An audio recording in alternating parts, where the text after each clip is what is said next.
GLF's Brave New World welcomes you back to our second session of the day. Those of you who missed our earlier session, Writing Under Lockdown, Tamima Anam in conversation, and the brilliant list of speakers and thinkers that GLF's Brave New World has brought to you, including Piku Iyer, Siddharth Mukherjee, Tina Brown, Peter Carey, Jhumpa Lahiri, Stephen Greenblatt, Anne Applebaum, Edmund de Waal, and so many others. You can catch them on our Facebook page, GLF Litfest, and on our YouTube channel, Jaipur Litfest GLF. Our official radio partner is Red FM Bajate Raho. Our second session for the day is on friendship, Gloria Steinem and Ruchira Gupta. This is being presented in association with our partners, the Asia Society in New York and Asia Society in India. Friendship is a country separated by continents, 30 years apart in age, different in birth cultures and languages. Gloria and Ruchira will talk about how and why their lives are interwoven in an adventure of friendship. Gloria Steinem is a writer, political activist, and feminist organizer. She was a founder of New York and Ms., and is the author of The Truth Will Set You Free, But First It'll Piss You Off, My Life on the Road, Moving Beyond Words, Revolutions from Within, and Outrageous Acts, and Everyday Rebellions, all of these published in the United States and in India. In 2019, she received the Freedom Award from the National Civil Rights Museum. She's the subject of Julie Taymor's upcoming biopic, The Glorias, set to premiere in fall 2020. Ruchira Gupta is an Emmy-winning journalist and activist. She's the founder of the anti-sex trafficking organization Apne Aap, and for those of you who wish to support her, you can go to her website, Apne Aap, and you can click donate. And Apne Aap has helped thousands of prostituted and at-risk girls in India and the United States. Please do remember to comment and ask questions by typing it in the comment section. Do also follow our handles GLF Litfest on Facebook, Twitter, and Instagram to get notified on the upcoming sessions. In case any of you drop off due to bandwidth issues, or in case we drop off, you can find us on our YouTube channel or just hang in there and we'll be back to you on Facebook, Instagram, or Twitter. Ladies and gentlemen, on friendship, Gloria Steinem and Ruchira Gupta. Good morning and namaste from India, Gloria. It's wonderful to be here with you virtually, if not in person. And thank you, Shonjoy and GLF, for enabling this possibility so that Gloria and I can at least see each other and talk about something which is part of our lives, the fabric of our lives, which is friendship. And, I've known Gloria for a long time. And initially, when I got my first email from her, decades ago, I was a bit intimidated when she said she's coming to India and wants to see me, because I thought I've got nothing to show Gloria. But there was Gloria who got into an auto rickshaw with me. I took her to a slum in Delhi. There were like 10 or 15 women standing there to listen to us. And I was thinking, Gloria knows English. She's from so far away. How am I going to organize this communication? And then Gloria spoke about the fact about how she came to India as a young woman. She was trying to have an abortion and she didn't want to get married to the man she was thinking of getting married to. And she came to India to look for new things, new possibilities. And she connected with the women on that basic truth, because for a long time she said she would not talk about the fact that she'd had an abortion. And then she attended, as a journalist many years later, a circle of women who were talking about all the difficulties they had having an abortion. And instantly those women in the slum connected to Gloria because her truth was their truth. And I saw that magic moment, and that magic moment became so profound for me that I became part of a circle which just kept expanding as I got to know Gloria, from activists in the United States to activists in Morocco to people she puts me in touch with when I go to Thailand. And friendship has become an adventure and a circle with Gloria. It's fun. We write together. We exchange notes. I call her in the middle of the night when I have some survivor of prostitution who's arrested, and she tells me what to do. And sometimes I just call her to discuss ideas. And it's so wonderful knowing you, Gloria. And it's just such one of the most important relationships in my life. My first question to you is that here we are talking across generations, countries, cultures. Why did you even think that you could reach out to someone much younger and befriend someone who you didn't know, and how did this happen? Well, I think friendship is a country of its own worldwide. It's partly shared interests and shared work and shared values. I knew about your amazing work, for which I have such awe and respect. I had read your words, so it seemed to me that we were already part of the same country in a way of shared purpose and activism and caring. And I just wanted to meet you because I admired your work, I admired your values, I admired your work. So I felt exactly the same about you. I have to say I have very little faith in national boundaries, which are kind of new in human history. We've probably been wandering around this globe since the globe existed, right? But I have great faith in the country of friendship. I've noticed that, and then sometimes I've joked with you that we could form a political party of your friends and friends' children. And as I've wandered through the world with you, I've met them and seen how they connect with you. You form the most unlikely friends. I remember we were in a hospital at one point and you were talking to the nurses and exchanging notes with them, and you stayed in touch with that person. Or we have two of your friends who are listening in today, Devaki Jain and Ela Bhatt. These are old friendships which have lasted 50 years, 60 years. And what do these friendships mean to you? How have they influenced you? Actually, it's true that, because I first went to India and stayed there for 2 years right after I graduated from college, my oldest continuous friends in the world, like Devaki, like you, are in India, actually, more than here. I mean, remember that I am not even a 60s person. I'm so old, I'm a 50s person. and the 50s in this country were a time of great conformity, and there was no women's movement and not yet even a civil rights movement. So it wasn't until I journeyed to India that I found shared caring and hopes of what could be. And in a way, that's what inspired me to come home and look for similar people here. So in a way, it was the other way around. India helped me discover that there were movements and that I could have friends of shared purpose. In the movie The Glorias, there's an instance where you go in a sari, in a train to a village in India. Somebody, you try to go with a bag, and the older woman there says that you don't need the bag. You have too much baggage in the West. Yes, right.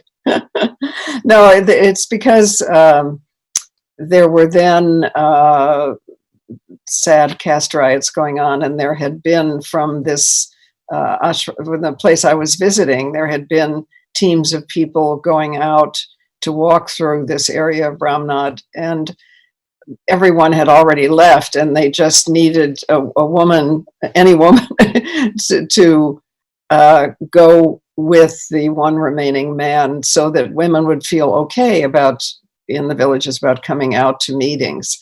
And I said, but won't it be odd, here I am, an American. I was wearing a sari and so on, but clearly I was an American.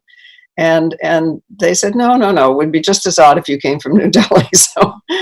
So that began an adventure of walking from village to village, holding meetings to try to say to people, no, the riots that are going on are, people know about it, and the outside, we care about you, all of that, just to bring people out for meetings at night. And that was a lesson in in Gandhian style organizing that I never forgot, and that helped me in different ways when I came home. So, once again, India instructed me in a way that I could communicate and transfer to movement activities when I came home. What is Gandhian style organizing, and how does it translate to the feminist movement? Well, I don't presume to be able to describe it properly, but to me, in my experience, it was obeying the kind of Gandhian experiences. If you or suggestions, if you want people to listen to you, you have to listen to them. If you want to know how people live, you have to go where they live. It was very, very visceral and balanced and equal, and quite the opposite of somebody standing on a stage lecturing. It was the very opposite, very much sitting in a circle. And that, of course, is the basis of women's movements, especially everywhere. Sitting in a circle, listening to each other's stories, discovering probably that what you thought you alone had experienced, other people have also experienced. And if we band together, we can do something about it. And that was the experience of that for me, was first in India.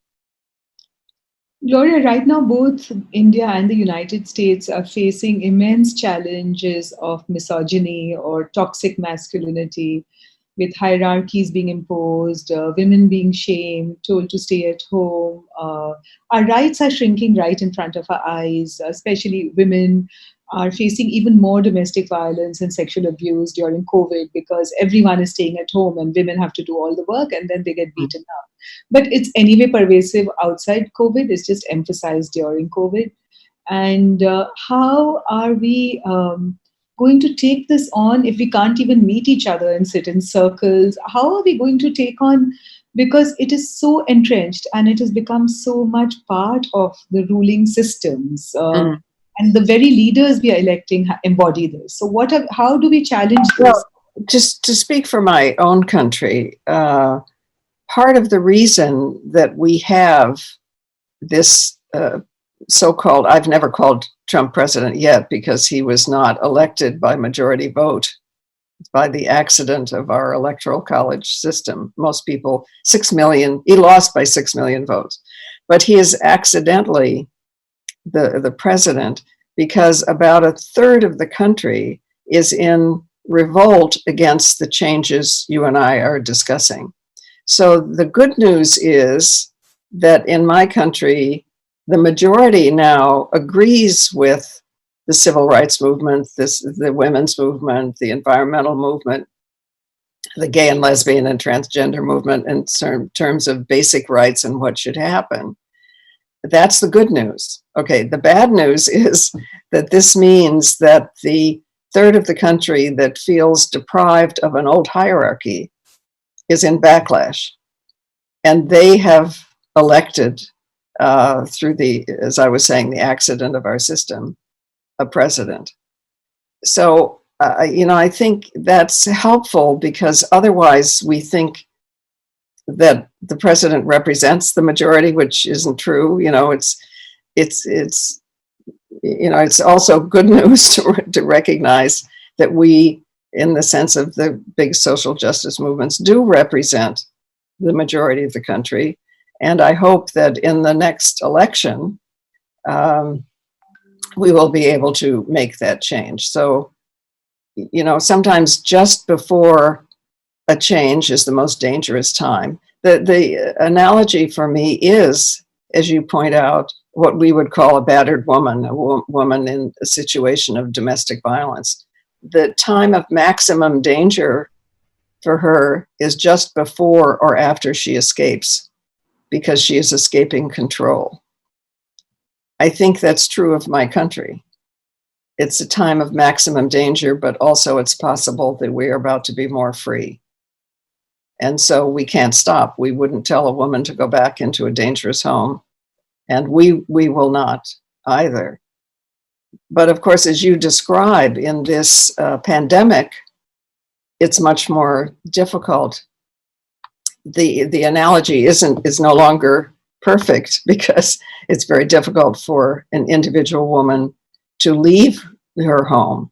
So we are striving to find all kinds of systems that women can signal in supermarkets when they go for food what their situation is, that the police and social workers and shelters are sensitized to this. And I hope that we stop talking about domestic violence as if it had no perpetrator. It's interesting, isn't it, that we talk about survivors of domestic violence, but we don't talk about the criminals who are perpetrating the violence. Absolutely. In fact, unless we confront that, we are not even going to be able to change the hierarchies that we live with at every level of our life. So inside the home or outside the home. Because in your fantastic essay, If Hitler Were Alive and Whose Side Would He Be On, you've written this, that, first we learn to internalize the idea of a strong head of the family, taking all the decisions, whether he's right or wrong. And that becomes a sort of a comfort factor for us. And then we go out to look for the same strong bully or head of the family as the head of the state. And even if he's taking wrong decisions, we like the fact that he's strong. We don't care whether he's maybe taking wrong decisions. So we don't like the old concept of the gentle leader, the gentleman, and somehow it's changed into the strong man. And somewhere along the way that has happened. And in your experience, when did this shift begin to happen and how can we reverse it? Well, I think that it is the very definition of patriarchy that men control women in order to control reproduction. How many children, what, to whom they belong, and so on. So patriarchy is the fundamental problem. And until we have democracy in the home, we're never going to have democracy truly outside the home. So it's the lack of democracy in the home is completely unacceptable unless there is equality there, and unless there is safety there, it's never going to be true outside the home. True. And there's another thought that I had while thinking about all the issues which are confronting now. COVID, of course, teaches us that there is no such thing as hierarchy. COVID is taking on everybody, rich or poor, man or woman, black or white, brown, yellow, Dalit or upper caste.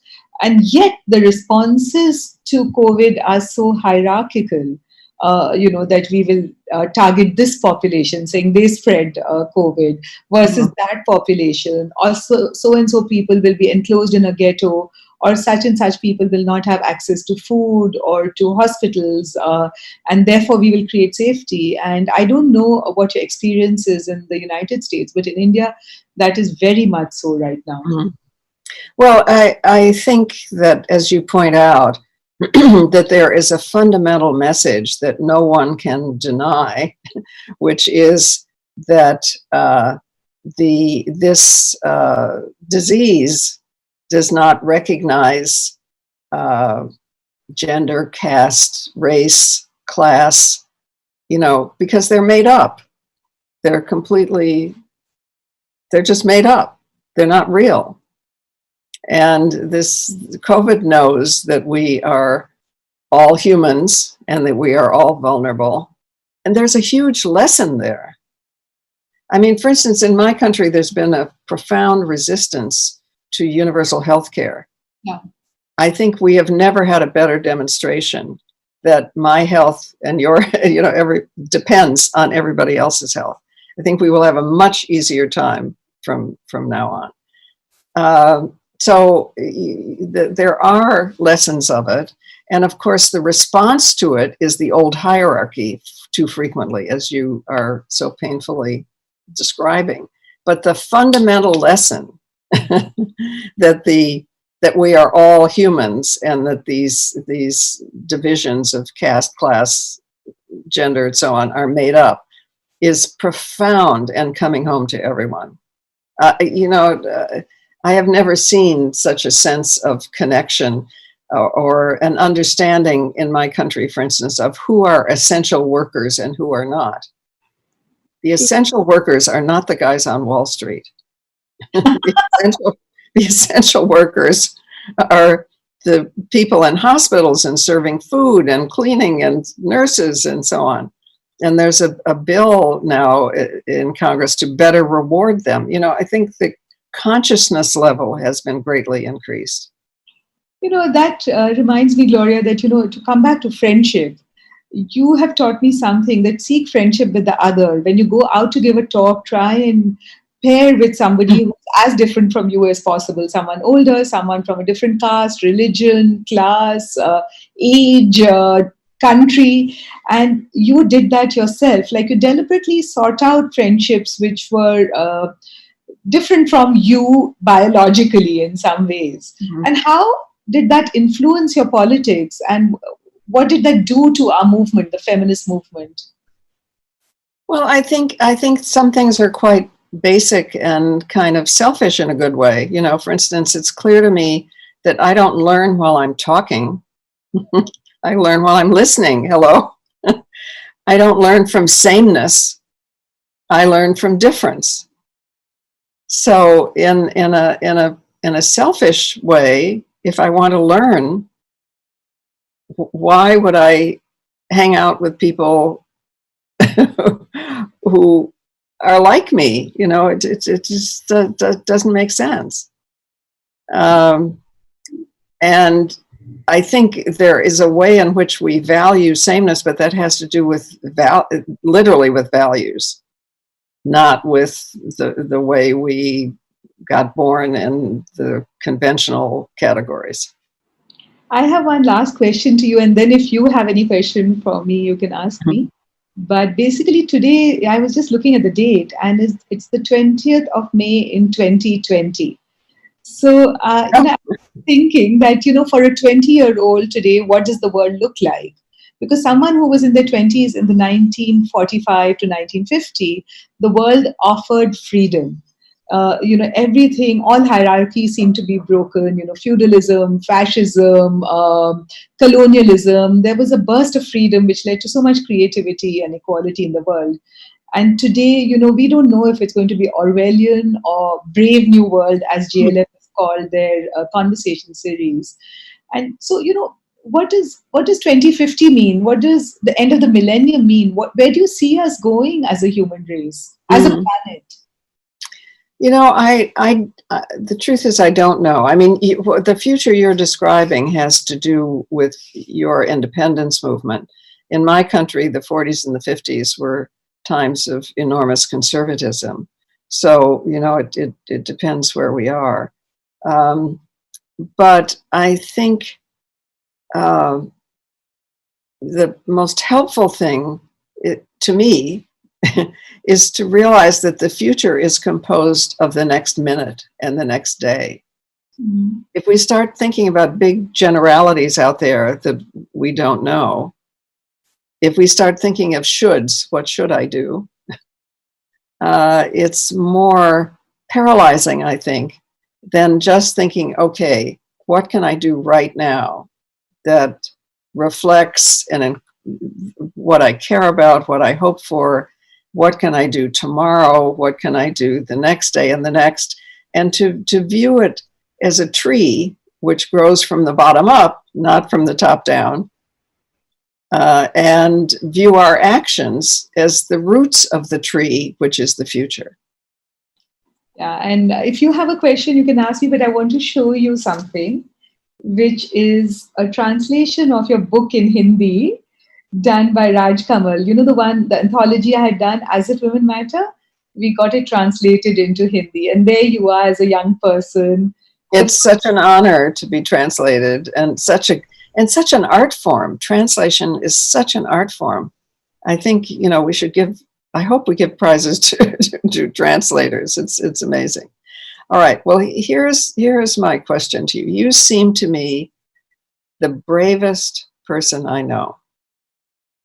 You could be, because you know my country as well as I do, and because you have lived here equally, you could be here and be safely objecting to what's going on in your country, instead of in the street with women's groups handing out food that's going to the wrong people, handing it out to the right people.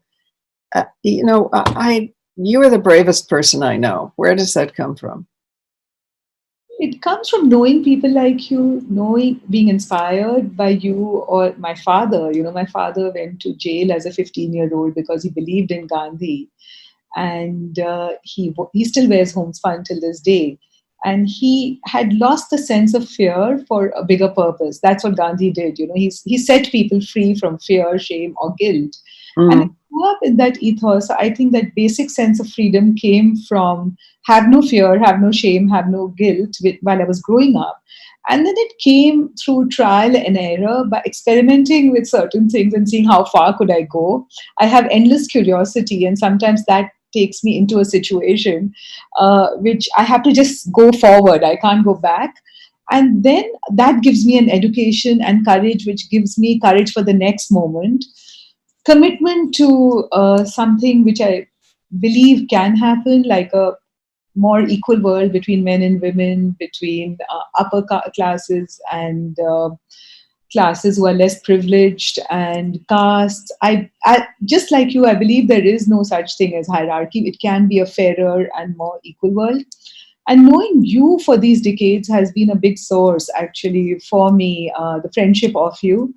To sometimes you'll share an anecdote, and that time it seems very banal, and I'll say, "Oh, Gloria saying it," and then I'll go and test it, and it's pretty true. Like something like when you said the tree doesn't grow from the bottom, from the top, it grows from the bottom. So, I didn't realize it till I'm confronted with fascism. And then I feel that, no, I can't let go, because we have to do what we can, not think about what we can do, because otherwise it'll be a minute too late. And I can't stand seeing people treated badly, oppressed in any fashion. And so I feel I'm a doer. And this is again something which I've learned from watching my father and his friends and all of that, the Gandhians and the socialists and all of that, but also you, because I have seen you live it that way. You keep talking and you say, do. So, there's a courage which comes from knowing each other, from our friendships. All right. Well, okay. So I declare us a country. And I want to say to the people in government or officials or whoever who are trying to suppress what you and other justice workers are doing, that they should watch out, okay? Because you have a country that is worldwide, and we will protect you. And you're my family of choice. So I'm very happy to belong to that country. And it's the Republic of Hope. And you're a hopeaholic, and so am I. And we will do something about the new phobias which are being created to create hierarchies, like Islamophobia, homophobia, misogyny, all of this, racism, casteism. Yes, well, you are in a more dangerous place than I am, but I will try to bring our forces of friendship and movement to protect you and others there. Thank you. And I think we can shift to questions, because there's people asking us questions. There's one from Sachdev Ramakrishnan, who says, you've inspired generations of women who believe you to be a true friend. And, people like Barbara and Marlo and Jane Fonda and Joy Behar, Cindy Lauder, Christian Amanpour. The list goes on and on. What is it about you that makes you so much a universal friend? I have no idea. I think it's not universal. I mean, I'm not Trump's friend, but I think it's a family of shared values, which surpasses fame, class, nation. It's a circle not a hierarchy, of shared values. And people who are drawn into the circle, as I am, feel loyalty to and a literal connection to others in the circle and behave that way. There's another question from a friend of mine who I used to know when I was posted to Iran. Now she lives in Amsterdam or near Amsterdam, Sepide. She says, can you elaborate on friendship is a country, especially when you beautifully don't believe in borders? Yes, well, I'm eliminating physical borders and creating a kind of emotional, psychic, supportive country that we enter through friendship and trust and taking care of each other, being inspired by each other, kindness toward each other. So the boundaries that the borders are physical, and I guess I'm trying to eliminate physical boundaries, but to recognize that we do have adversaries. There are boundaries there. We are sometimes in danger, and we can help each other by the universality and the lack of boundaries of the world of friendship. Linda MacDonald asks, what are the most important elements of women-to-women feminist friendship? Well, I would say talking and listening in equal proportions. More or less. I mean, because there are moments when one person needs to talk more. I'm not saying all the time, but speaking your truth and listening to other people's truth. Helping each other in emergencies. That's very important. And pointing out when we make mistakes. We also have to be honest with each other when we see the other person. We may be right or wrong, but we have to at least say when we think the other person is making a mistake or saying something that hurts someone else, or, so I guess honesty and listening are two hugely important qualities. And Gloria, one more thing which you've always said is that we've got to trust each other. Yes, there's no trust is nothing on earth replaces trust. Not money, not nothing. and that trust comes from an experience of the other person that means you feel understood, you feel that they care about your welfare. Trust is an incredible quality, and it's why what I feel about you, I trust you. Same. If you tell me I'm messing up, I know that I'm. Sentences, yes. So there's another question from Om Prakash Parikh, who says, respected Gloria Steinem, conditions of women in our society is worse than the Western society, in spite of laws and democracy to protect them. How to change this? Well, movements. I mean, we need individual and collective rebellion. That's what movements are for. That's, to change cruel hierarchies. So any way that the individual woman who is struggling and in trouble and in danger can reach out to someone, I mean, men too, usually it's women because we share experience, but there are men we trust too, can reach out and say, this is what's happening to me. This is what I need. How can you help me? What you can do. And we who are being spoken to need to act on that. Even if it's a small thing, to act on that as best we can and to communicate what that woman needs. Beautiful. Kalyani asks, what difference do you see between global feminism and so-called white feminism? Well, I think if white feminism doesn't exist, because if it's feminism, it means all women by definition. So white feminism is a contradiction in terms. What does feminism mean to you? How would you define feminism?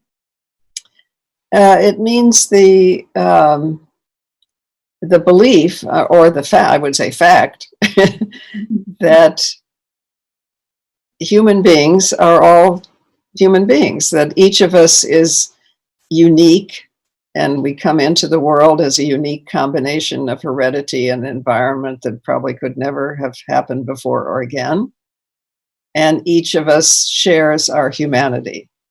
The so-called categories of gender and race and caste and class and whatever are invented, which is why the COVID the lesson is with us. The COVID knows that those are invented, and I hope that perhaps we can learn from that.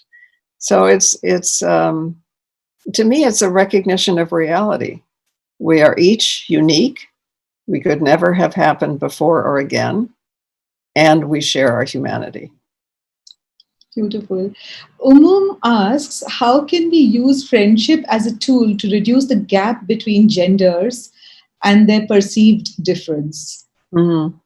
Yes, I think that's a great question, because clearly we speak about gender because it's a category that we live with and that has been put upon us.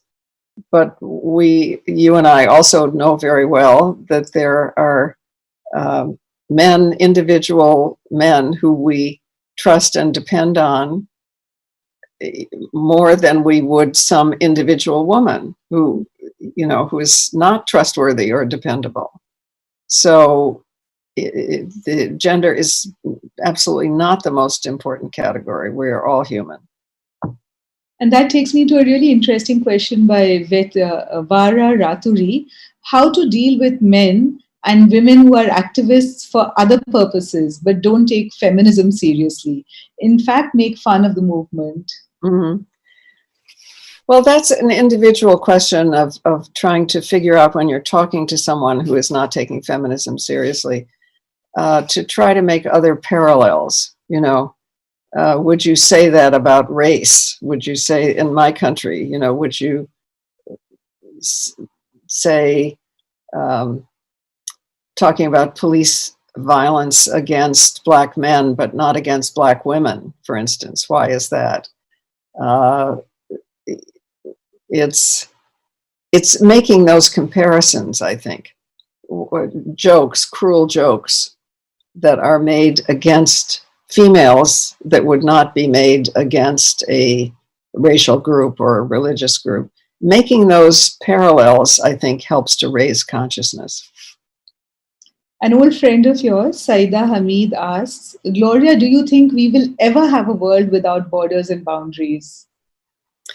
Well, I think COVID knows the virus. There are no boundaries there, right? And in the response to it, also, there has been a recognition of boundarylessness. In looking for a vaccine, there is a recognition of boundarylessness. So there is some, I'm not saying that is the be all and end all, but there is a lesson there. There's a very practical, realistic, day-to-day lesson. And I do think that we are beginning perhaps to see an Earth that is as it once was, which was without national boundaries, but with migratory paths. Now they may be on planes, or they may, but that the Earth is covered with a network of migratory paths, and cultures are often more diverse and interesting where those paths cross. but there are no lines in the sand. There are no national boundaries, really. Kritika asks, she's a fellow Smithy, and she says the University of Human Kindness is something that goes a long way. My question to you is, how do you think we can incorporate kindness as education early on and also sustained? Well, it's interesting that to me that the experiments with babies and very small children show that babies and little children share food, for instance, and when they see someone else, a child sees someone else hurt, that you're actually, all of us are flooded with oxytocin, the hormone that is called the tend and befriend hormone, without which probably the human species could never have survived, without that impulse, to help someone, even if we don't know them, we see an accident, or if someone, male or female, holds a baby, we're flooded with oxytocin. So there is that tend and befriend hormone. And if we let that express itself rather than the culturally, politically learned boundaries that saying, no, that's not your affair, leave that person by the roadside or whatever. You might get sued if you try to help them. I don't know, whatever those things are. If we follow our natural empathy, and remember, the human species could not have survived without empathy, could not possibly have survived.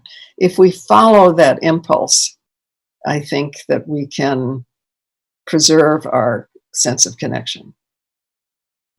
Debjani Mukherjee asks, Ruchira, your actions on contribution towards safety and respect for women in Delhi. Debjani, right now I'm just doing food relief work and some medical and hygiene kits to victims of sex trafficking, migrant women, BD workers in Delhi, Calcutta and Bihar, giving out food really and loading trucks. And I've had people from other organizations help me, like Village Care, Goonj, all kinds of people, Chef Vikas Khanna, all the way from New York. And I couldn't have done it alone. And it's a campaign called 1millionmeals.org, starting with the number 1, if you look it up. And, you can all help me get more food right now. That's a real crisis. Yes, that's wonderful. So everyone listening can find this 1 million online, right? Do you want to explain that so that people can contribute? Okay, it's called 1millionmeals.org.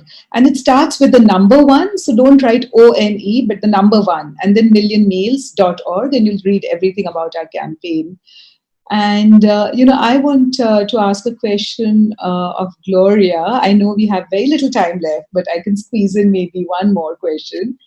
Gloria, can a feminist movement, you've always talked about laughter and friendship, and what are the essential features of a feminist movement? How is a movement created? We all want to keep creating movements, and you are the goddess in this. No. Movements have no goddesses. No. Well, it's kind of one and several people at a time. It means talking to your neighbor. It means regular meetings. I remember in India, certainly women who went to the well together became a revolutionary group because they talked to each other about what their husbands were up to. And I think they got together and tied violent husbands to a tree, right, at some point. Anyway, it's speaking to the women that we have access to, telling the truth, listening to them, seeing what your shared interests are, and moving forward. But I'm glad you said the word laughter. Do you want to end there? Should I end there? Yes, please. Okay, because I only recently in my life discovered that laughter is the only free emotion. You can compel fear, obviously, when you're in danger. You can also compel love, because if you are dependent for long enough, you enmesh with your captor in order to survive. But you can't compel laughter. And my Native American folks here are very great about this, because they have a god of laughter, actually. And laughter happens when two things come together and suddenly make a third. When you recognize something, it happens when you learn something. So it can't be compelled. It's the single free emotion. And a great guide is to remember never to go any place you can't laugh, including churches in my country. Right? Are you religious? Are you religious? No, of course not. No, I'm not religious. No. So that's, that the church is not, I mean, if it is a kind of church that tells you you can't laugh, it's a problem, because they're suppressing freedom. So if you just remember never to go any place that doesn't allow you to laugh, you will be pursuing freedom, because it is the only human emotion that cannot be compelled. Fantastic. Namaste to you, Gloria. Thank you so much for this wonderful conversation. And I'm trying to tell people here, because our Governor Cuomo here in New York State said, you and everyone else, you can't shake hands, because of the epidemic and so on. And he kept saying, too bad, that we don't have a way of greeting. I said, are you kidding me? How about a few 100,000 years of saying namaste? So maybe Americans will finally learn from India how to greet each other and salute the God in each other in a safe and respectful way. Namaste. Namaste. Thank you so much, Gloria, and thank you, Ruchira. That was such a beautiful, beautiful conversation about friendship and about laughter and so much more. And what I love most is the Republic of Hope. Can I subscribe for citizenship there? And I have long hair. I know I'm not. I've got a mustache, but I've got long hair, and I'd love to be part of the Republic of Hope. But you just hoping to be part of the Republic makes you part of the Republic. Thank you, and that was just stunning. And thank you all for watching and being such a great audience. And we're sorry we couldn't continue with the stream of questions coming through, but if you send them in to us, we will send it out to Ruchira and Gloria and ask them if they would be happy to reply to some of them, and we'll post them on. I will be happy, but you have to promise to send answers too. We leave that to Ruchira to do. As well as we thank our official radio partner, Red FM Bajate Raho, and please do remember to log in on Saturday, the 23rd of May and Sunday, the 24th of May for our next set of great sessions brought to you by JLF's Brave New World. On 23rd May, we will be presenting From Eat, Pray, Love to City of Girls, Elizabeth Gilbert in conversation with Avni Doshi. Elizabeth Gilbert is the #1 New York Times best-selling author of the global hit Eat, Pray, Love, as well as the short story collections Pilgrims, a finalist for the PEN Hemingway Award, and winner of the 1999 John C. Zakaris First Book Award from Plowshares. This will be at 7:30 p.m. IST, 3 p.m. British Summer Time, and 10 a.m. Eastern Daylight Time. The second session on Saturday, the 23rd of May, will be 10 minutes, 38 seconds in this strange world. Alif Shafak in conversation with Janice Parriott. Alif Shafak is an award-winning novelist and the most widely read female writer in Turkey. She's also a women's rights activist and an inspiration public intellectual and speaker. Her most recent book was shortlisted for the Booker Prize. Here she talks to Janice about her life and work, and this will be at 9 p.m. IST, 4:30 p.m. British Summer Time, and 11:30 a.m. Eastern Daylight Time. We look forward to seeing you all on Saturday, the 23rd of May. And for those of you who enjoy the world music extract that we leave for you every day, here's one, Tinarwen in concert. Tinarwen is a band created in the early 80s by Tuareg musicians from northern Mali's Kidal region. Their music, often designed as blues from the desert, is a deep expression of the suffering of the Tuareg people and their life in the Saharan desert. Ibrahim Al-Habib, the band leader, was a rebel years ago, but he now preaches peace through music. Since the end of the 1990s, the band has been performing across the world and representing the culture of the Tuareg people over the years. Enjoy the music and see you back on Saturday.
الغاز يا رويل انت يمين السبغر من عندي دوني وفا